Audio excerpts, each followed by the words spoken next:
Hello అండి, అందరికీ నమస్కారం. ఇప్పుడు ముందుగా ఒక బౌల్లో 2 కప్పుల గోధుమ పిండిని తీసుకోవాలి. తర్వాత 3 టేబుల్ స్పూన్ల శనగపిండిని తీసుకోవాలి. ఇప్పుడు 2 టేబుల్ స్పూన్ల నువ్వులు, చిటికెడు పసుపు, తగినంత ఉప్పు,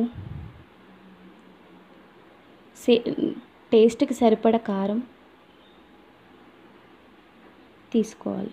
తర్వాత చిటికెడు వంట సోడా తీసుకోవాలి. ఇప్పుడు సన్నగా తరిగిన కరివేపాకును తీసుకోవాలి. తర్వాత వాముని చేతిలో వేసుకొని బాగా నలిపి తీసుకోవాలి. ఇలా చేసిన తర్వాత తగినన్ని నీళ్లు పోస్తూ పిండిని గట్టిగా తడపాలి. మెత్తగా తడిపితే మనకి ఇవి క్రిస్పీగా రావు. అందుకు పిండిని చాలా గట్టిగా తడపాలి. నీళ్ళు తడిపేటప్పుడు చూసుకుంటూ పోసుకొని గట్టిగా తడుపుకోండి.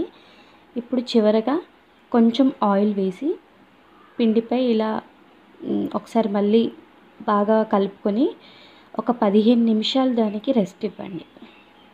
ఈ విధంగా 15 నిమిషాల పాటు పిండిని నానబెట్టడం వల్ల మనకి పిండి చాలా స్మూత్గా తయారవుతుంది. చూడండి, పిండి చాలా స్మూత్గా అయ్యింది. ఇప్పుడు ఈ పిండిని తీసుకొని మనం చిన్న బాల్స్ లాగా ఉండలుగా చుట్టుకోవాలి. చాలా చిన్నవిగా తీసుకోవాలి. పెద్దవిగా తీసుకుంటే మనకి మందంగా వచ్చే ఛాన్స్ ఉంటుంది. కాబట్టి మనం చిన్న ఉండలుగా తీసుకోవాలి. తీసుకొని ఈ ఉండల్ని చపాతీల్లాగా ఒత్తుకోవాలి. కాకపోతే చాలా పలుచగా ఒత్తుకోవాలి, లేదంటే మనకి క్రిస్పీగా రావు. వీలైనంత పలుచగా మనం వీటిని ఒత్తుకోవాలి. అప్పుడే మనకి ఇవి క్రిస్పీగా వస్తాయి. చూడండి, నేను చూపించినట్టుగా ఒత్తుకోండి.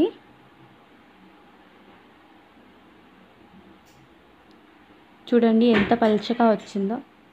ఈ విధంగా చాలా పలుచగా చేసుకొని ఇప్పుడు స్టవ్ పై నూనె పెట్టుకొని నూనె మరిగేంత వరకు హై ఫ్లేమ్లో పెట్టి, ఆ తర్వాత ఇవి ఫ్రై చేసేటప్పుడు మీడియంలోకి మార్చుకొని వాటిని కాల్చుకోవాలి. చక్కగా గోల్డెన్ కలర్లోకి వచ్చేంత వరకు వీటిని కాల్చుకోవాలి.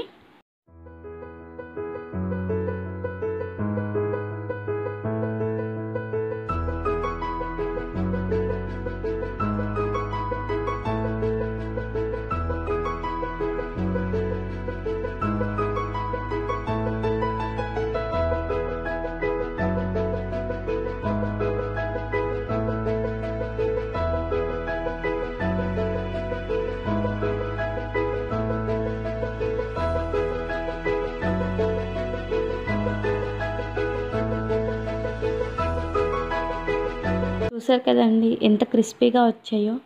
ఈ వీడియో మీకు నచ్చినట్లయితే లైక్ చేయండి, షేర్ చేయండి. మరిన్ని వీడియోస్ కోసం సబ్స్క్రైబ్ చేయండి. Thank you.